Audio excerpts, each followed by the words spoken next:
A simple exercise to relieve and combat anxiety. Start with SWAN, S-W-A-N. See, words, actions, and need. We want to start by seeing or spotting the anxiety.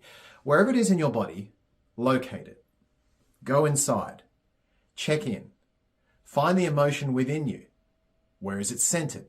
What does it look like? Does it have a color? Does it have a shape? Does it perhaps have a sound? And what does it feel like? Once you can see and spot the emotion within you, you can recognize that the emotion, the anxiety, is part of you, but it is not you. Already getting that separateness will help you see it for what it is.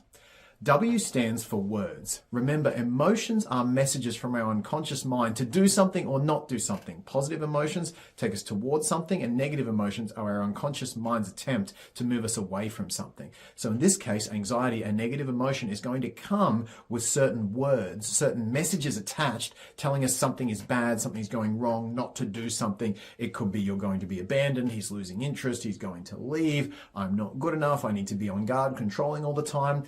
W stands for words. So listen for the words that are coming from that anxiety that you've now seen.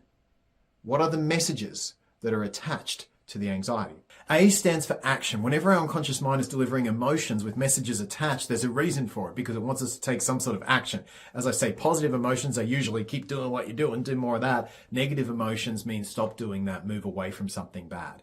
So notice the action. It's an impulsive action that it might want you to take. It might be text him, show up at his house, don't text him, run away. Whatever that action is, recognize that the emotion is delivering this message to do something. And finally, see if you can recognize N, the need that the emotion is trying to achieve and help you with. The need could be power and control, safety and security, love and connection, importance, validation, freedom and autonomy, or even simply just to feel heard and understood. At the end of this SWAN process, you'll be able to see the emotion, that it's not a part of you, but that it is there, the message that comes with it, the action it wants you to take, and the need it's trying to help you meet. This gives you compassion for the emotion, understanding of the emotion, and the objectivity to decide if you want to do what the emotion wants you to do or not. Now from there, you can simply end the exercise there with that awareness, or you can ask some questions to help relieve yourself of the story. I actually really like an expanded version of the Byron Katie questions to do this. So take the story, remember the word part, the W, whatever words are coming from that emotion, let's say, he's going to leave me tomorrow, and run it through the following 6 questions. You'll probably recognize these if you follow Byron Katie's work. The first is it true? As in the words, the story that I've got that comes with this emotion, is it true? The second is a modified question. Is it absolutely 100% true? Would I bet everything on it? This question is designed to look at where the doubt might be in the story that your unconscious mind has created. Remember, our unconscious mind is doing its best, but often it's taking things from the past, often many years in the past, to represent today. They are not always representative, and that's why our unconscious mind sometimes can get things wrong, especially if we've experienced significant pain in the past. The third question is, why did I give that answer? As in the answer to the previous question. Usually the answer to the previous question is going to be some sort of, well, no, I wouldn't bet the whole house on it. There could be some doubt. So why did you give that answer? Well, maybe it's this other explanation, maybe it's that other explanation. Question 3 is really about kind of poking holes or discovering other possibilities to the story that your unconscious mind initially attached. Question 4, how do you react when you believe that original story? What do you do and how do you react? Again, if you've done Byron Katie's work, that's really great work. You can check it out. You'll recognize this question from her. Have a notice of what you actually do when you just flat out believe that original story without questioning it. Question 5, who would you become without that story? If I didn't worry about him leaving me, if I wasn't concerned with the world falling over and falling down tomorrow, if I wasn't always worrying about the worst happen, who would I be?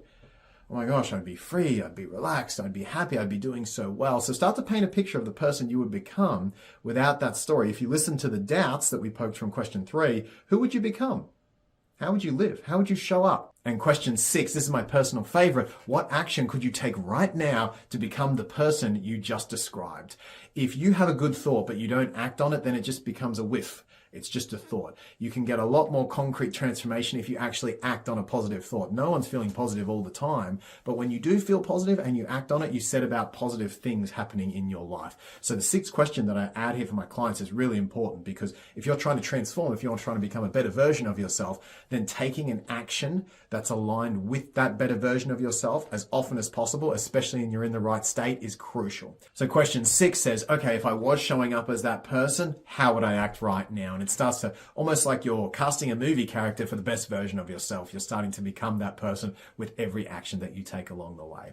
Quick little exercise there to relieve anxiety, guys. If you want to go deeper, you can book a one-on-one call with me. We can certainly go a ton deeper than that with our parts work, but that's a great starting exercise. Let me know in the comments how the exercise went for you. Hit the subscribe button with the little bell, and I'll see you in the next video.